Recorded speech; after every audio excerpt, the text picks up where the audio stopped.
മൂവിയുടെ സ്റ്റാർട്ടിങ്ങിൽ ശ്രീകൃഷ്ണ വർമ്മ കോളേജാണ് കാണിക്കുന്നത്. ഈ കോളേജ് കാടാൽ ചുറ്റപ്പെട്ട് കിടക്കുകയാണ്. കോളേജ് ക്യാൻറ്റീനിൽ ജോലി ചെയ്യുന്ന ഒരു പയ്യൻ ആ കാട്ടിലൂടെ നടന്നു പോകുന്നുണ്ട്. കാട്ടിന്റെ നടുക്കെത്തിയപ്പോൾ എവിടെ ഒരു കുട്ടി കരയുന്ന ശബ്ദം അയാൾ കേൾക്കുന്നു. ആ ശബ്ദം കേട്ട സ്ഥലത്തേക്ക് അയാൾ പോയി നോക്കുമ്പോൾ അവിടെ ഒരു ഭദ്രകാളി പ്രതിമയും ഒരു കിണറും കാണാൻ സാധിക്കുന്നുണ്ട്. പെട്ടെന്ന് അവന്റെ ചെവിക്ക് അസ്വസ്ഥതയുള്ള ഒരു സൗണ്ട് കേൾക്കാൻ തുടങ്ങുന്നുണ്ട്. അവൻ തന്റെ കൈകൊണ്ട് രണ്ട് ചെവിയും പൊത്തിപ്പിടിക്കുകയാണ്. അതിനുശേഷം അവൻ ആ ശബ്ദം ആസ്വദിക്കുന്ന പോലെ പെരുമാറാൻ തുടങ്ങി. കണ്ണടച്ച് ചെവിയിൽ കൈവച്ചു നിന്നവൻ കണ്ണു തുറന്നപ്പോൾ ആരോ അവനെ ഹിപ്നോട്ടൈസ് ചെയ്യുന്നത് പോലെയാണ് പെരുമാറുന്നത്. എന്നിട്ട് അവൻ അവിടെ ഉണ്ടായിരുന്ന ആ കിണറ്റിൽ ചാടി ആത്മഹത്യ ചെയ്യുന്നു. ഇതെല്ലാം കണ്ടുകൊണ്ട് അവിടെ ആ കോളേജിന്റെ സെക്കൻഡ് ഇയർ PG വിദ്യാർത്ഥിയായ നന്ദൻ നിൽക്കുന്നുണ്ടായിരുന്നു. ഈ മരണം നടന്ന സ്ഥലത്തെ മന്ദാകിനി കാടെന്നാണ് പറയുന്നത്. കലിംഗ സാമ്രാജ്യവുമായി മന്ദാകിനി കാടിന്റെ കഥയ്ക്കൊരു ബന്ധമുണ്ട്. കലിംഗ രാജാവ് ഭാരതത്തിന്റെ വ്യത്യസ്ത സ്ഥലങ്ങളിൽ കലിംഗ സാമ്രാജ്യം ഉണ്ടാക്കിയെടുത്തിരുന്നു. കലിംഗ രാജവംശത്തിന് കേരളത്തിലും വേരുകളുണ്ടായി. കൃഷ്ണവർമ്മ തമ്പുരാന്റെ കീഴിലായിരുന്നു കേരളത്തിലെ കലിംഗ രാജവംശം ഉണ്ടായിരുന്നത്. കലിംഗ രാജവംശം ഇവിടെ വളരെ സമൃദ്ധമായിരുന്നു. ഈ വളർച്ചയ്ക്ക് പിന്നിലുള്ള രഹസ്യങ്ങൾ കണ്ടെത്താൻ വേണ്ടി കുറെ ശത്രുരാജ്യങ്ങൾ ഇവിടേക്ക് വന്നു. പക്ഷെ അതൊന്നും ആർക്കും കണ്ടെത്താൻ സാധിച്ചില്ല. കൃഷ്ണവർമ്മ തമ്പുരാന്റെ മകളായ മന്ദാകിനിയായിരുന്നു ഈ രഹസ്യങ്ങളുടെ എല്ലാ അവകാശി. കപാലി എന്നൊരു ദുഷ്ടവംശം രക്തചന്ദ്രഗ്രഹണ ദിവസം കൊട്ടാരത്തിലെത്തി മന്ദാകിനിയെ കൊലപ്പെടുത്തുന്നു. 4-ാം ദിവസം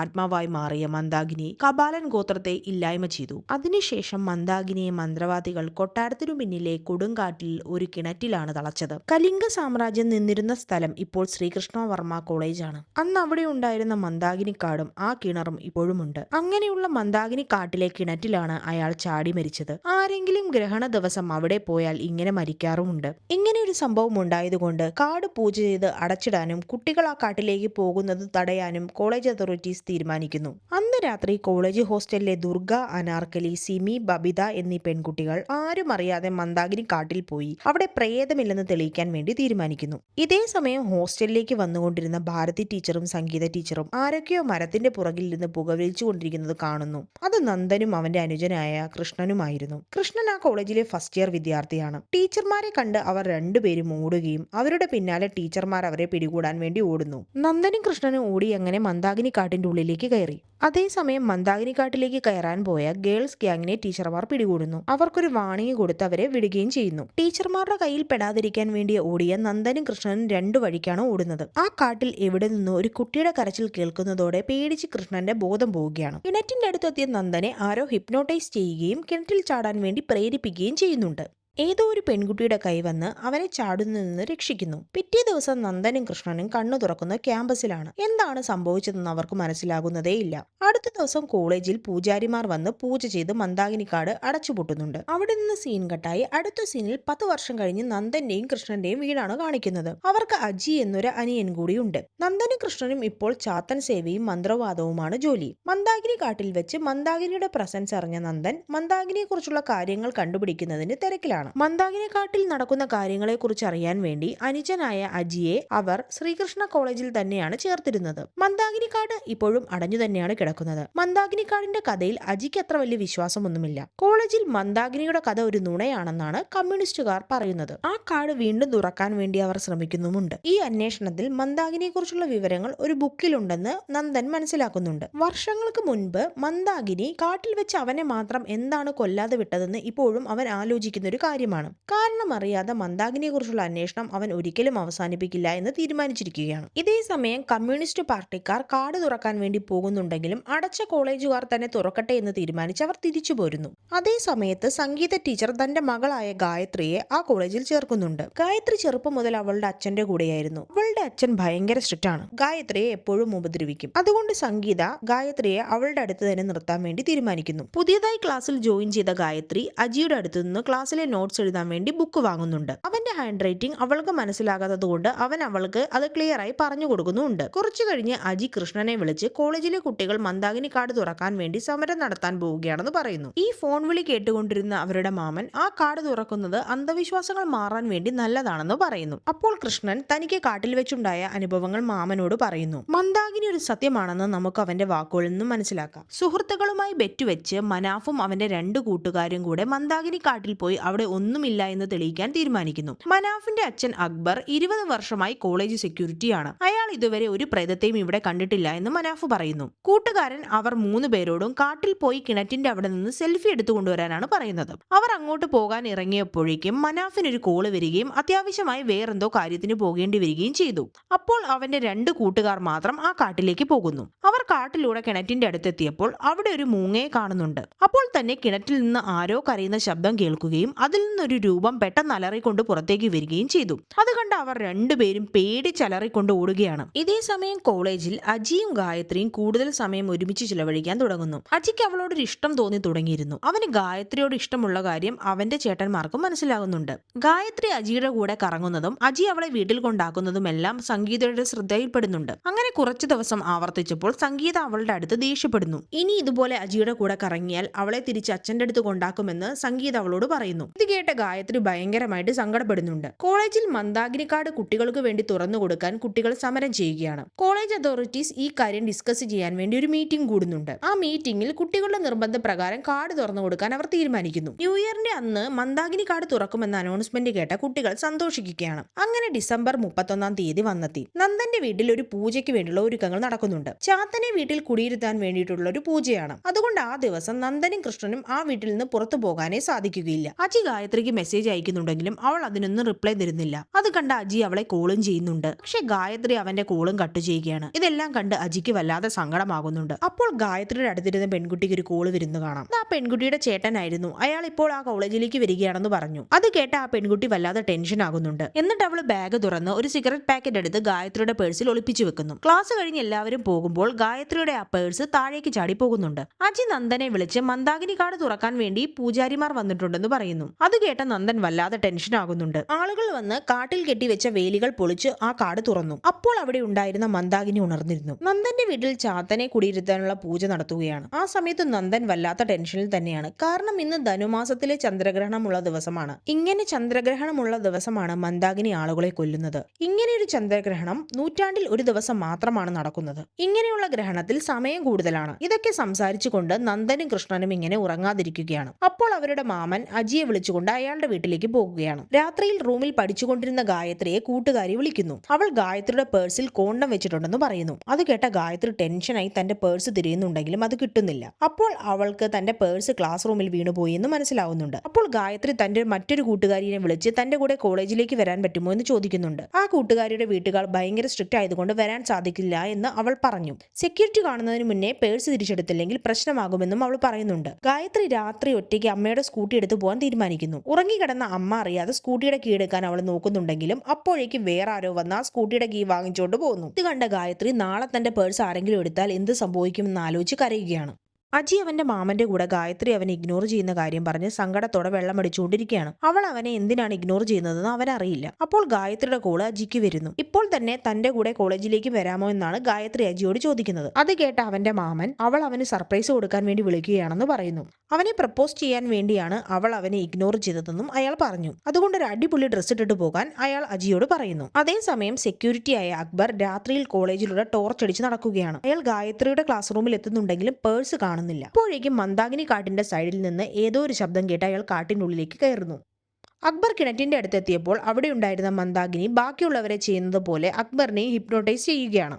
അക്ബർ മന്ദാകിനിയുടെ വരുതിയിലായി ആ കിണറ്റിലേക്ക് ചാടാൻ വേണ്ടി പോകുമ്പോഴേക്കും അയാളുടെ ഫോൺ അടിക്കുകയും ബോധം തിരിച്ചു വരികയും ചെയ്യുന്നു. താൻ എങ്ങനെ ഇവിടെ എത്തിയെന്ന് ആലോചിച്ച് അവിടെ നിന്ന് അക്ബർ പോകുന്നുണ്ട്. അക്ബറിന്റെ ഉമ്മാക്ക് അസുഖം കൂടി ആശുപത്രിയിലായതുകൊണ്ട് മനാഫിനെ കുറച്ച് സമയത്ത് കോളേജ് നോക്കാൻ ഏൽപ്പിച്ച് അയാൾ ആശുപത്രിയിലേക്ക് പോകുന്നു. മനാഫിനാകട്ടെ തന്റെ കൂട്ടുകാർ കാട്ടിലുണ്ടായ സംഭവം പറഞ്ഞതിന് ശേഷം അവിടേക്ക് പോകാൻ വേണ്ടി ഭയങ്കര ഭയമാണ്. ഗായത്രിയെ കൂട്ടാൻ വേണ്ടി അജി അവളുടെ വീട്ടിലെത്തുന്നു. അവനൊരു കല്യാണ വേഷത്തിൽ വന്നത് അവൾക്ക് വല്ലാത്തൊരു സർപ്രൈസ് ആയി തോന്നി. അവനെയും കൂട്ടി അവൾ കോളേജിലേക്ക് പോവുകയാണ്. അവർ 2 പേരും സ്കൂട്ടിയിൽ പോകുന്നത് ഭാരതി ടീച്ചർ കാണുകയുണ്ടായി. ഭാരതി ടീച്ചർ അവരെങ്ങോട്ടാണ് പോകുന്നതെന്ന് നോക്കാൻ വേണ്ടി അവരെ ഫോളോ ചെയ്തു പോകുന്നു. അതേസമയം 10 വർഷങ്ങൾക്ക് ശേഷം ഒരുമിച്ച് കൂടിയ ഗേൾ ഗ്യാങ് സാരി ഉടുത്ത് കോളേജിൽ പോയി അവരുടെ ഓർമ്മകൾ പുതുക്കാൻ വേണ്ടി തീരുമാനിക്കുന്നു. അതേസമയം 2 സാറന്മാരും ആ കോളേജിൽ എത്തുന്നുണ്ട്. ആരും കാണാതെ കഞ്ചാവ് വലിക്കാനാണ് അവർ അവിടെ എത്തുന്നത്. അവിടെ കോളേജിൽ ആരുമില്ല എന്ന് ഉറപ്പുവരുത്താൻ വേണ്ടി നന്ദൻ തന്റെ ഒരാളിനോട് കോളേജിലേക്ക് പോയി നോക്കാൻ പറയുന്നുണ്ട്. എന്നാൽ അയാൾ ന്യൂ ഇയർ ഈവ് ആയതുകൊണ്ട് വെള്ളമടിച്ചുകൊണ്ടിരിക്കുകയായിരുന്നു. കോളേജിൽ പോകാതെ തന്നെ കോളേജിൽ പോയി നോക്കിയെന്നും അവിടെ ആരുമില്ല എന്നും പറയുന്നു. കാറിൽ കോളേജിലെത്തിയ ഗേൾ ഗ്യാങ് ആരും കാണാതെ മതിൽ ചാടി കടന്ന് ആ കോളേജിനുള്ളിലേക്ക് കയറുകയാണ്. അവിടെ മനാഫ് ഉറങ്ങുകയും ആ സാറന്മാർ കഞ്ചാവ് വലിച്ചുകൊണ്ടിരിക്കുകയും ചെയ്യുകയാണ്. ആ ഗേൾ ഗ്യാങ് കോളേജിലെത്തിയത് ആ സാറന്മാർ കാണുന്നുണ്ട്. അപ്പോഴേക്കും സ്കൂട്ടിയിൽ ഗായത്രിയും അജിയും അവിടെ എത്തുന്നുണ്ട്. എന്തോ ഒരു ശബ്ദം കേട്ട് മനാഫ് ഉള്ളിൽ പോയി നോക്കുന്നതിനിടയിൽ ഗായത്രി ഗേറ്റിന്റെ ഉള്ളിൽ കൂടെ തന്നെ അകത്തേക്ക് കയറുന്നു. അവിടെ പാദസരത്തിന്റെ ശബ്ദം കേട്ട് പേടിച്ച് മനാഫ് ഗേറ്റിന്റെ അടുത്തേക്ക് തന്നെ വന്നിരിക്കുന്നു. എന്നിട്ട് അവൻ അക്ബറിനെ വിളിച്ച് സംസാരിക്കുകയാണ്. അവന് വല്ലാതെ പേടിയാകുന്നുണ്ടെന്നും അവിടെ പ്രേതമുണ്ടെന്നും അവൻ പറയുന്നുണ്ട്.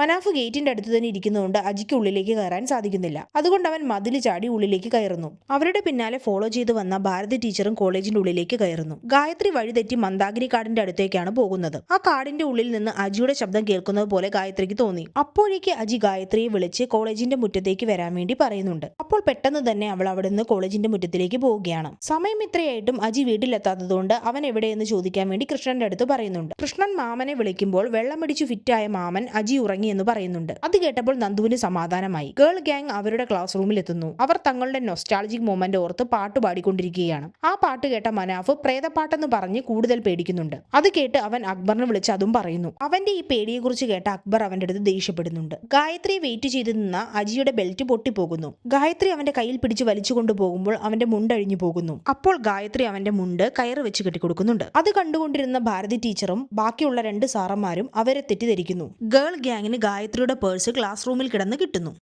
അവൾ അത് കയ്യിൽ വെക്കുകയും നാളെ തിരിച്ചു കൊടുക്കാമെന്ന് പറയുകയും ചെയ്യുന്നു. പേഴ്സ് തിരഞ്ഞ് ക്ലാസ്സിലെത്തിയ അജിക്കും ഗായത്രിക്കും പേഴ്സ് ലഭിക്കുന്നില്ല. പേഴ്സ് ലഭിക്കാതെ വീട്ടിലേക്ക് തിരിച്ചു പോകുകയില്ല എന്ന് ഗായത്രി അജിയോട് പറയുന്നു. ഗേൾ ഗ്യാങ്ങിന്റെ കയ്യിൽ പേഴ്സ് ഇരിക്കുന്നത് അവർ കാണുന്നുണ്ട്. അവർ കാണാതെ ആ പേഴ്സ് എടുക്കാൻ അജിയും ഗായത്രിയും തീരുമാനിച്ചു. ഗേൾ ഗ്യാങ്ങിനെ പിന്തുടർന്ന് അവർ ആ പേഴ്സ് എടുക്കുന്നുണ്ടെങ്കിലും ബബിതയ്ക്ക് അത് മനസ്സിലായി. ആ പേഴ്സ് അവളുടെ തന്നെയാണെന്ന് മനസ്സിലായെങ്കിലും എന്താണ് അതിലുള്ളതെന്ന് ബബിത നോക്കുമ്പോൾ സിഗരറ്റും കോണ്ടവും കിട്ടുന്നു. അത് അജിക്ക് വല്ലാത്തൊരു ഞെട്ടലുണ്ടാക്കുന്നുണ്ട്. അവൻ വല്ലാതെ ഫീലായി അവിടെ നിന്ന് പോകുന്നു. ഇതേ സമയം ഗായത്രിയുടെ അമ്മയ്ക്ക് അവൾ റൂമിലില്ല എന്ന് മനസ്സിലായി. അവളുടെ അമ്മ അവളുടെ കൂട്ടുകാരിനെ വിളിച്ച് അവൾ എവിടെ പോയതാണെന്ന് ചോദിക്കുന്നു. അവൾ കോളേജിൽ പോയതാണെന്ന് കൂട്ടുകാരി പറഞ്ഞു. ഗായത്രിയുടെ അമ്മ ഭാരതി ടീച്ചറെ വിളിക്കണമെന്ന് വിചാരിക്കുന്നുണ്ടെങ്കിലും അവർ വിളിക്കുന്നില്ല. കോളേജിൽ ഒറ്റയ്ക്കിരുന്ന് പേടിച്ച മനാഫ് കൂട്ടുകാരെ വിളിച്ച് അങ്ങോട്ട് വരാൻ പറയുന്നുണ്ട്. പക്ഷെ അന്ന് പ്രേതത്തെ കണ്ട് പേടിച്ച ആ കൂട്ടുകാർ അങ്ങോട്ട് വരാൻ കൂട്ടാക്കുന്നില്ല. ഇതിന് വേറെന്തെങ്കിലും ചെയ്യാൻ പറ്റുമോ എന്നറിയാൻ വേണ്ടി അവർ നന്ദന്റെ അടുത്തെത്തുന്നുണ്ട്. നന്ദൻ മന്ദാകിനിയെ കുറിച്ചുള്ള ഒരു ഞെട്ടിക്കുന്ന രഹസ്യം അവരോട് പറയുന്നുണ്ട്. മന്ദാകിനി ഒരു ദുർമന്ത്രവാദിയായിരുന്നു. അന്നത്തെ കാലത്ത് പെൺകുട്ടികൾ മാത്രമുള്ള രാജാക്കന്മാർ അവരുടെ മക്കളുടെ സ്വയരക്ഷയ്ക്ക് വേണ്ടി മന്ത്രവാദം പഠിപ്പിക്കുന്നുണ്ടായിരുന്നു. അങ്ങനെയുള്ളവരെ രാക്ഷസ രാജകുമാരിമാർ എന്നാണ് പറയുക. അങ്ങനെയുള്ള രാക്ഷസ രാജകുമാരിയായ മന്ദാകിനിയാണ് ദുരാത്മാവായി മാറിയത്. 21 ദിവസമെടുത്താണ് അവളെ തളയ്ക്കാൻ സാധിച്ചത്. അവളെ തളച്ച കിണറിന്റെ ചുറ്റും മന്ത്ര തകിടുകൾ കുഴിച്ചിട്ടിട്ടുണ്ടായിരുന്നു. ഗ്രഹണ സമയത്ത് ആ തകിടുകളിൽ കോസ്മിക് റേസ് തട്ടിക്കഴിഞ്ഞാൽ അതിന്റെ ശക്തി കുറയുകയും മന്ദാകിനിയുടെ ശക്തി കൂടുകയും ചെയ്യും. അതുകൊണ്ടാണ് ഗ്രഹണ സമയത്ത് കൂടുതൽ മരണങ്ങൾ നടക്കുന്നത്. കോളേജിന്റെ ഉള്ളിൽ നിന്ന് ആരോ പാട്ടുപാടുന്ന സൗണ്ടും ആരൊക്കെയോ സംസാരിക്കുന്ന സൗണ്ടും കേട്ടതായി മനാഫ് പറഞ്ഞുവെന്ന് അവർ നന്ദനോട് പറയുന്നു. അപ്പോൾ കോളേജിനുള്ളിൽ ആരൊക്കെ ഉണ്ടെന്ന് നന്ദന് മനസ്സിലായി. അവൻ കോളേജിൽ പോയി നോക്കാൻ പറഞ്ഞവനെ വിളിക്കുന്നു. പക്ഷേ കോളേജിൽ ആരുമില്ല എന്ന് തന്നെ അവൻ ഉറപ്പിച്ചു പറയുകയാണ്. മനാഫ് പേടിച്ച് കോളേജിന്റെ ഗേറ്റ് പൂട്ടി പുറത്തു തന്നെ നിൽക്കുന്നുണ്ട്. അപ്പോഴേക്കും അക്ബർ അവിടെ എത്തി. മനാഫിനെ വിളിച്ച് അവിടെ ആരുമില്ല എന്ന് കാണിച്ചു കൊടുക്കാൻ വേണ്ടി അയാൾ കൊണ്ടുപോവുകയാണ്. അതേസമയം കോളേജിൽ കരഞ്ഞുകൊണ്ടിരിക്കുന്ന അജിയെ ഗായത്രി ആശ്വസിപ്പിക്കുന്നു. അപ്പോൾ അജിയുടെ മാമൻ അവനെ ഫോൺ വിളിക്കുന്നു. അയാളെ അവൻ കുറെ ചീത്ത പറയുന്നുണ്ട്. ആ പേഴ്സിലുള്ള കോണ്ടവും സിഗരറ്റും അവളുടേതല്ല എന്നറിഞ്ഞ് അജിക്ക് ഭയങ്കര സമാധാനമാകുന്നുണ്ട്. അപ്പോഴേക്കും അവിടേക്ക് അക്ബറും മനാഫും എത്തുന്നുണ്ട്. അവരെ കണ്ട് അജിയും ഗായത്രിയും ഓടുന്നു. അവിടെ ഉണ്ടായിരുന്ന സാറന്മാരും അവരുടെ പിന്നാലെ ഓടുന്നുണ്ട്. അതേസമയം പഴയ ഗേൾ ഗ്യാങ് പണ്ട് ആഗ്രഹിച്ച പോലെ തന്നെ മന്ദാകിനി കാടിന്റെ ഉള്ളിലേക്ക് പോവുകയാണ്. അതിൽ ദുർഗ എന്നൊരു പെൺകുട്ടിക്ക് നല്ലൊരു പേടിയുണ്ട്. മനാഫിൽ നിന്ന് കോളേജിൽ കുറെ ആളുകൾ ഇപ്പോൾ ഉണ്ടെന്ന് നന്ദനും കൂട്ടരും മനസ്സിലാക്കുന്നു. അപ്പോൾ നന്ദൻ താൻ വിളിച്ച് കോളേജിൽ അന്വേഷിക്കാൻ പറഞ്ഞ ആളെ വിളിക്കുകയാണ്. അവൻ കള്ളു കുടിച്ചുകൊണ്ടിരിക്കുകയാണെന്ന് നന്ദന് മനസ്സിലായി. അപ്പോൾ നന്ദൻ അവനെ കുറെ ചീത്ത പറയുന്നുണ്ട്. അക്ബറും മനാഫും കൂടെ ഗായത്രിയെ അജിയെ മന്ദാകിനി കാട്ടിലേക്ക് ഓടിച്ചു കയറ്റുന്നു. അവർക്ക് പിന്നാലെ സാറന്മാരും അങ്ങോട്ട് ഓടുന്നുണ്ട്. അവർക്ക് പിന്നാലെ അക്ബറും മനാഫും കാട്ടിന്റെ ഉള്ളിലേക്ക് തന്നെയാണ് പോകുന്നത്. കാട്ടിന്റെ ഉള്ളിൽ കയറിയ ഗേൾ ഗ്യാങ്ങിന് വഴിതെറ്റി എല്ലാവരും ഒറ്റയ്ക്കൊറ്റയ്ക്കാവുകയാണ്. അതിൽ ദുർഗ ഒറ്റയ്ക്ക് കിണറ്റിന്റെ അടുത്തെത്തുന്നു. അവൾക്ക് പിന്നാലെ അജിയും ഗായത്രിയും ഉണ്ട്. കിണറ്റിന്റെ അരികിൽ എത്തിയ ദുർഗയെ മന്ദാകിനി ഹിപ്നോട്ടൈസ് ചെയ്യുന്നു. ദുർഗയ്ക്ക് തൊട്ടു പിന്നിലുണ്ടായിരുന്ന അജിയും ഹിപ്നോട്ടൈസ് ആകുന്നുണ്ട്. ദുർഗ ബോധം നശിച്ച് മുന്നിലേക്ക് നടക്കുമ്പോഴേക്കും പിന്നിലുണ്ടായിരുന്ന നിൽപ്പുണ്ടായിരുന്ന അജി പെട്ടെന്ന് മുന്നിലേക്ക് പോയി കിണറ്റിൽ ചാടുന്നു. അത് കണ്ട ഗായത്രി അവിടെ ബോധം കെട്ട് വീഴുന്നുണ്ട്. കിണറ്റിലേക്ക് ചാടാൻ പോയ ദുർഗയെ സാറന്മാർ വന്ന് രക്ഷിക്കുന്നു. അക്ബർ അവിടെ എത്തിയപ്പോൾ ഗായത്രി അവിടെ വീണ് കിടക്കുന്ന കാണുന്നു. ഗായത്രി അവിടെ നിന്ന് എഴുന്നേൽപ്പിച്ചപ്പോൾ അജി കിണറ്റിന്റെ ഉള്ളിൽ വീണെന്നും അവനെ രക്ഷിക്കണമെന്നും അക്ബറിനോട് അവൾ പറഞ്ഞു. മനാഫിനെ വിളിച്ച കൂട്ടുകാരന് ആരോ കിണറ്റിൽ വീണെന്നും മനസ്സിലാകുന്നുണ്ട്. അത് അവൻ നന്ദുവിന്റെ അടുത്തും പറയുന്നു. ഇന്നേ വരെ ആ കിണറ്റിൽ വീണ ആരും രക്ഷപ്പെട്ടില്ല എന്ന് നന്ദൻ പറയുന്നുണ്ട്. ഫോണിലൂടെ ഗായത്രി അജിയെ വിളിച്ച് കരയുന്നത് നന്ദൻ കേൾക്കുന്നുണ്ട്. അജി എവിടെയെന്ന് അന്വേഷിക്കാൻ വേണ്ടി നന്ദൻ മാമനെ വിളിക്കുമ്പോൾ അജി കോളേജിൽ പോയി എന്ന് അയാൾ പറയുന്നു. അജിയാണ് കിണറ്റിൽ വീണെന്ന് മനസ്സിലായ നന്ദൻ വണ്ടിയെടുത്ത് അവിടുന്ന് പോകാൻ വേണ്ടി ഒരുങ്ങുന്നു. അപ്പോഴേക്കും അക്ബറും മനാഫും കൂടെ അജിയെ കിണറ്റിൽ നിന്ന് വലിച്ചു കയറ്റിയിട്ടുണ്ടാകും. അവനൊന്നും സംഭവിച്ചിട്ടില്ലായിരുന്നു. പിറ്റേ ദിവസം അജിയെ മന്ദാകിനി എന്താണ് കൊല്ലാതെ വിട്ടതെന്ന് നന്ദൻ ആലോചിക്കുന്നു. കാരണം ആ കിണറ്റിൽ വീണ ആരും ഇതേവരെ ജീവനോട് രക്ഷപ്പെട്ടിട്ടില്ല. അപ്പോൾ അജിയുടെ ഫോണിൽ ഒരു കോള് വരുന്നുണ്ടാകും. ഗായത്രി ആയിരിക്കും വിളിച്ചിട്ടുണ്ടാകുക. ഗായത്രിയുടെ മുഖം സ്ക്രീനിൽ കണ്ട നന്ദൻ ഞെട്ടുന്നു. അവൻ തന്റെ കയ്യിലുള്ള മന്ദാകിനിയുടെ ബുക്ക് നോക്കുമ്പോൾ അതിലൊരു ഫോട്ടോയും ഗായത്രിയുടെ ഫോട്ടോയും ഒന്നു തന്നെയാണ്. അത് മന്ദാകിനിയുടെ അനുജത്തിയും രാക്ഷസ രാജകുമാരികളിൽ ഒരുവളുമായ ഗായത്രിയായിരുന്നു. അവൾ കാരണമാണ് മന്ദാകിനി അജിയെ കൊല്ലാതെ വിട്ടത്. നന്ദൻ മന്ദാകിനിയെ കുറിച്ചുള്ള ബുക്ക് വായിക്കുകയാണ്. അതിൽ 506 BC-യിലെ കലിംഗയാണ് കാണിക്കുന്നത്. കലിംഗ രാജ്യത്തെ പോരാടി ജയിക്കാൻ സാധിക്കാതിരുന്ന ആളുകളെല്ലാം ചേർന്ന് ഒരു സൈന്യമുണ്ടാക്കി മന്ദാകിനിയെയും ഗായത്രിയെയും ആക്രമിക്കാൻ വേണ്ടി അവരുടെ കൊട്ടാരത്തിലെത്തുന്നു. ഈ രാക്ഷസ രാജകുമാരിമാരുടെ കയ്യിൽ ആർക്കും അറിയാതിരുന്ന രഹസ്യ ശക്തികൾ ഉണ്ടായിരുന്നു. ആ ശക്തികൾ ഉപയോഗിച്ച് അവർ ആ സൈന്യത്തെ എതിരിട്ടു. ശത്രുക്കളെ എല്ലാം കത്തിച്ച് ചാമ്പലാക്കി. അവരുടെ ഈ കഥയിലെ മുഖ്യ കഥാപാത്രങ്ങളായിരുന്നു അക്ബറും നന്ദനും. അക്ബറിന്റെയും നന്ദന്റെയും ഫോട്ടോകളും നന്ദൻ അതിൽ കാണുന്നുണ്ട്. അതാണ് നന്ദനെ മന്ദാകിനി കൊല്ലാതിരുന്നത്. നന്ദനും അക്ബറും അവരുടെ ശത്രുവാണോ മിത്രമാണോ എന്ന് നമുക്കറിയില്ല. അത് നമ്മൾക്ക് സെക്കൻഡ് പാർട്ടിൽ നിന്ന് മാത്രമേ മനസ്സിലാക്കാൻ സാധിക്കുകയുള്ളൂ. ഇതോടുകൂടി ഈ മൂവി ഇവിടെ അവസാനിക്കുകയാണ്. ഇനി ഇതുപോലുള്ള മൂവികൾ കാണാൻ നിങ്ങൾക്ക് താല്പര്യമുണ്ടെങ്കിൽ ഞങ്ങളുടെ ചാനൽ സബ്സ്ക്രൈബ് ചെയ്യുക. ഇനിയൊരു മൂവിയുമായിട്ട് വരുന്നത് വരെ ടേക്ക് കെയർ ആൻഡ് ബൈ.